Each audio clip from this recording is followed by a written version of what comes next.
السلام علیکم ورحمۃ اللہ وبرکاتہ۔ امید کرتا ہوں کہ آپ سب خیر و عافیت سے ہوں گے۔ آج کا ہمارا سبق درس الثالث والسبعون 73 نمبر سبق ہے۔ جیسا کہ آپ کے علم میں ہے الکتاب الاساسی کی ہماری ترتیب چل رہی تھی۔ آج کے سبق کے اندر بہت ہی اہم مشقیں ہیں جس میں ماضی، مضارع اور امر۔ ماضی کا مطلب آسان لفظوں میں وہ کام جو ہم نے زمانہ ماضی گزرے ہوئے زمانے میں کیا ہے، اور مضارع کے اندر جو ہم حال اور مستقبل میں کام کرنا چاہتے ہیں، اور امر میں آرڈر ہوتا ہے، آپ نے کسی کو کسی کام کا آرڈر کرنا ہو، کسی کو کسی کام کا حکم کرنا ہو تو وہ آپ اس کے ذریعے سے کہیں گے۔ تو آئیے ذرا آج کے سبق کی طرف دیکھیے۔ تدریب السابع عشر ہے اس کتاب کی ترتیب کے حوالے سے۔ ادخل کل کلمۃ فی جملتین، ہر کلمے کو ایک جملے میں آپ ضم کریں، ہر جملے کو اس میں لگائیں۔ مثال دی ہے جیسے شریبہ ایک چیز، ایک فعل ہے، یہ ماضی ہے، تو اس سے آپ نے امر بنانا ہے کہ پیو، اشرب یا محمد، ہے محمد آپ پانی پیو۔ گھر میں عمومی طور پر الحمدللہ اللہ کے فضل سے ہمارے ہاں اکثر بچوں کے نام جو ہے وہ محمد سے ہیں۔ یہ صلی اللہ علیہ وسلم، آپ صلی اللہ علیہ وسلم کی برکت سے یہ سارا کچھ ہے، تو ہم ان کو بولتے ہوئے کیا کہیں گے؟ صلی اللہ علیہ وسلم۔ اور اگر کسی عورت کو کہنا ہے، مؤنث کو کہنا ہے، تو اس کے لیے اشربی یا فاطمہ، اشربی یا فاطمہ، کہ فاطمہ آپ پی لیجئے، آپ پانی پی لیجئے، آپ شربت پی لیجئے، جو بھی آپ نے کہنا ہو وہ آپ کہہ سکتے ہیں۔ اسی طرح آگے سمع، تو اس سے اسمع امر آئے گا اور اسمعی مؤنث آئے گا۔ ذہب، اذهب، اذهبی، سمع کا معنی اس نے سنا، ذہب کا مطلب وہ گیا۔ تو اگر کہنا ہو کہ آپ سنو تو اسمع کہیں گے، اور اگر آپ کہنا ہو کہ آپ جاؤ تو اذهب کہیں گے۔ جیسے قرآن میں بھی ہے اذهب انت وربک فقاتلا انا ہاہنا قاعدون، بنی اسرائیل نے حضرت موسیٰ علیہ السلام کو یہ کہا تھا اذهب انت وربک، کہ آپ چلے جائیں اور آپ کا رب چلا جائے، چل فقاتلا تم جا کر دونوں قتال کرو، انا ہاہنا قاعدون ہم یہیں بیٹھے ہیں۔ ضحکا، ضحکا وہ ہنسا، عامل کا مطلب اس نے کام کیا، صعید کا مطلب وہ چڑھا، درس کا مطلب اس نے پڑھا۔ یہ سارے ماضی ہیں۔ نزل کا مطلب وہ اترا، کتب کا مطلب اس نے لکھا۔ الحفظ، حفظہ کا مطلب ہوتا ہے اس نے یاد کیا، سجدہ کا مطلب ہوتا ہے اس نے سجدہ کیا۔ یہ بہت آسان لفظ ہیں، پہلے سارے گزر چکے ہوئے ہیں۔ التدریب الثامن عشر، اب یہاں پر وہ وہی ماضی مضارع جو میں نے آپ سے ذکر کیا تھا اس کو ذکر کر رہا ہے۔ تدریب الثامن عشر یہ 18 نمبر تمرین ہے۔ اقرا کہتے پڑھیے۔ اب یہ دیکھیے، اس کو اس نے کچھ اس سے مثالوں کے ساتھ واضح کرنے کی کوشش کی ہے۔ مثال کے طور پر یہ بندہ جو ہے، یہ اس نے کچھ لکھا ہوا تھا، اب یہ مٹا رہا ہے، اس نے مٹا دیا ہے۔ مثال کے طور پر اس نے یہ پہلے کچھ لکھا ہوا ہے اپنی کاپی پر، اور اس نے اب اس کو صاف کر دیا، مٹا دیا ہے، تو مٹانے کے لیے آئے گا مسحا، اور چونکہ ماضی ہے تو یہ زمانہ ماضی میں یعنی پچھلے زمانے کے بارے میں اس کا ترجمہ کریں گے، اس نے مٹا دیا۔ اب یہ دیکھیے، اس نے کچھ لکھا ہوا ہے اور کچھ یہ مٹا چکا ہوا ہے، تو مضارع کا میں نے آپ کو ذکر کیا کہ اس میں دونوں ترجمے آتے ہیں، مٹاتا ہوں یا مٹاؤں گا، یعنی حال بھی اور مستقبل بھی۔ تو اس کا ترجمہ یمسحو، کیا مطلب وہ مٹاتا ہے یا مٹائے گا، مٹا رہا ہے یا مٹائے گا۔ اور امر کیا آئے گا؟ امسح، یعنی کسی کو آپ نے آرڈر کرنا ہو تو امسح کہیں گے۔ مثلا بچے نے کچھ غلط لکھا، بعض دفعہ دیوار پر لکھا، بعض دفعہ کسی کتاب پر لکھا، قلم کو پکڑ کر اس نے کسی اور جگہ پر لکھ دیا، تو ہم کہتے ہیں کہ اس کو مٹا دو، تو ہم کہیں گے امسح۔ اور اگر وہ بچی ہے تو اس کو امسحی کہیں گے۔ یہ بڑا اہم اس کا فارمولہ ہے، امسحی، کہ آپ مٹا دو۔ مثال کے طور پر امسحی یا فاطمہ، اے فاطمہ اس کو مٹا دو۔ امسحی یا عائشہ، اے عائشہ اس کو مٹا دو۔ امسحی یا یمنا، اے یمنا اس کو مٹا دو۔ تو جو بھی آپ نام اس کے ساتھ لگانا چاہیں مؤنث کے لیے وہ ٹھیک ہوگا۔ اچھا، اب دیکھیے یہاں پر قرأ اس نے پڑھا، یقرأ وہ پڑھتا ہے، اقرأ آپ پڑھو مذکر کے لیے، اور اقرئی آپ پڑھو مؤنث کے لیے، اقرئی یا فاطمہ۔ اسی طرح اب یہ یسمع ہے، اس کا بنائیں گے ہم سمع۔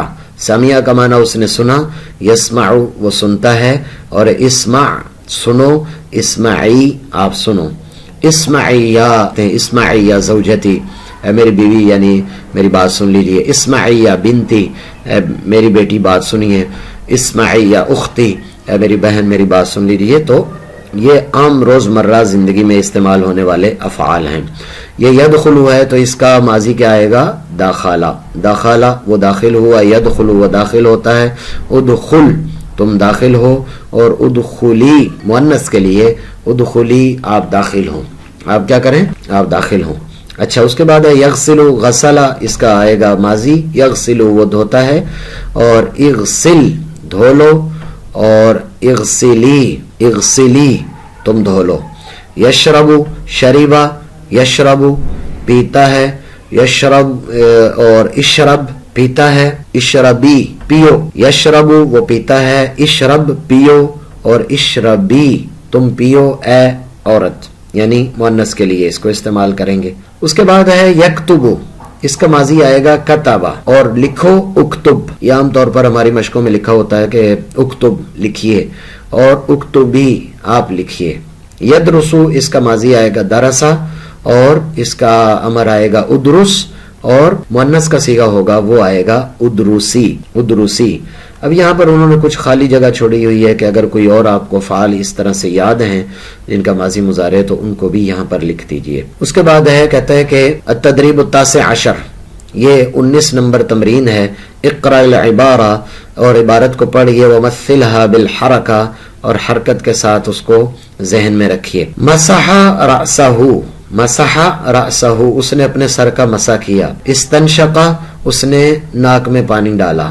غسل یدیہ اس نے اپنے ہاتھوں کو دھویا، الی المرفقین کوہنیوں تک۔ اچھا اس کے بعد ہے مسح اذنیہ، اس نے اپنے کانوں کا مسح کیا۔ اس کے بعد ہے تمضمض اس نے کلی کی۔ غسل رجلیہ الی الکعبین اس نے اپنے پاؤں دھوئے، الی الکعبین ٹخنوں تک۔ تو دوبارہ ان کو میں دہرا دیتا ہوں، دیکھیے بڑی اہم ہے۔ مسح رأسہ اس نے اپنے سر کا مسح کیا۔ استنشق اس نے ناک میں پانی ڈالا۔ غسل یدیہ الی المرفقین اس نے اپنے ہاتھ دھوئے مرفقین یعنی کونیوں تک۔ آگے ہے مسح اذنیہ اس نے اپنے کانوں کا مسح کیا۔ تمضمض اس نے کلی کی۔ غسل رجلیہ الی الکعبین اس نے اپنے پاؤں دھوئے، الی الکعبین ٹخنوں تک۔ غسل یدیہ اس نے اپنے دونوں ہاتھ دھوئے۔ غسل وجہہ اس نے اپنا چہرہ دھویا، اس نے اپنا چہرہ دھویا۔ اس کے بعد ہے تدریب العشرون، یہ 20 نمبر تمرین ہے۔ فہم المسموع کا مطلب یہ ہے کہ آپ سنیں اور پھر اس کو دیکھیں کہ آپ کو سمجھ میں آتا ہے کہ نہیں۔ استمع ثم اجب، استمع ثم اجب، فی المطبخ، فی الحجرۃ، فی المدخل، یہ اگر آپ کے سمجھ میں آ رہا ہے تو اسی طرح۔ الساعۃ الخامسہ مساء، الساعۃ السادسہ صباحا، الساعۃ السادسہ مساء، یہ شام کے 5 بجے ہیں، یہ صبح کے 6 بجے ہیں، اور یہ شام کے 6 بجے ہیں۔ مساء کہتے ہیں شام کو، اور صباحا کہتے ہیں صبح کو۔ بکر یتوضأ قبل سعید، بکر وضو کرتا ہے سعید سے پہلے۔ سعید یتوضأ قبل بکر، سعید وضو کرتا ہے بکر سے پہلے، الٹ آ گیا پہلے کا۔ فاطمہ توضأت قبل بکر، فاطمہ نے وضو کیا بکر سے پہلے۔ اب یہ اگر آپ کو اس سے تھوڑی سی مناسبت ہوگی تو اس کا آپ کو ترجمہ سمجھ آنا چاہیے۔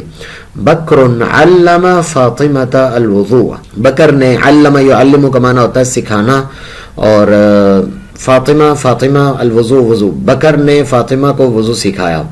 الوالد علم فاطمہ الوضوء، والد نے فاطمہ کو وضو سکھایا۔ کون سا پیچھے گزرا ہے وہ آپ نے یہاں پر ٹک کا نشان لگانا ہوتا ہے بس، لیکن اس سے اصل مقصد یہ ہے کہ جب ہم بولتے ہیں تو کیا آپ کو سمجھ میں آتا ہے کہ نہیں آتا۔ سعید علم فاطمہ الوضوء، سعید نے فاطمہ کو وضو سکھایا۔ الی المرفقین دھوتے ہیں، الی الاصبعین انگلیوں تک، الی الکعبین کعبین تک دھوتے ہیں۔ کہاں تک دھوتے ہیں یہ ذکر بھی کرنا ہے۔ الاب سأل بکرا، اب باپ نے بکر سے پوچھا، عن الساعۃ ٹائم کے بارے میں۔ بکر سأل الوالدہ، بکر نے والد سے سوال کیا، عن الساعۃ ٹائم کے بارے میں۔ سعید سأل بکرا عن الساعۃ، بکر سے پوچھا گھڑی کے بارے میں یعنی ٹائم کے بارے میں۔ یہ ان میں سے کچھ ایک لگانا ہے۔ التدریب الحادی والعشرون، املاء منظور کہتے ہیں یہ لکھنے کا کام ہے۔ اکتب ابھی پیچھے گزرا ہے کہ اکتب کا معنی ہوتا ہے لکھنا، اگر یہاں پر اکتبی یا لگا دیں گے تو وہ مؤنث کے لیے آ جائے گا۔ کلمات الاذان کہتے ہیں کہ اذان کے کلمات یہاں پر آپ نے لکھنے ہیں۔ اس کے بعد ہے الدرس الحادی والعشرون، کتاب الاساسی کی ترتیب کے حساب سے یہ 21 نمبر سبق ہے۔ لیکن ہماری ترتیب کے حساب سے یہ 74 نمبر سبق بنے گا، تو یہ سبق بھی بہت کمال ہے ایک مسلمان کے لیے. میرا خیال ہے کہ یہ بہت ضروری ہے. الاسرۃ تصلی المغرب، اسرہ جو ہے یعنی خاندان جو ہے وہ مغرب کی نماز پڑھتا ہے. اس سبق کے اندر یہ مغرب کی نماز کیسے پڑھتے ہیں، پہلی رکعت، دوسری رکعت، سورۃ فاتحہ کا پڑھنا، سورت کا ملانا، یہ سارا جو طریقہ کار ہوتا ہے وہ عربی زبان سکھانے کے پوائنٹ آف ویو سے وہ اس میں انشاءاللہ تعالی ذکر کریں گے. اس کو اگلے سبق میں ہم ذکر کریں گے. تب تک کے لیے اجازت دیجیے. اللہ حافظ. السلام علیکم ورحمۃ اللہ وبرکاتہ.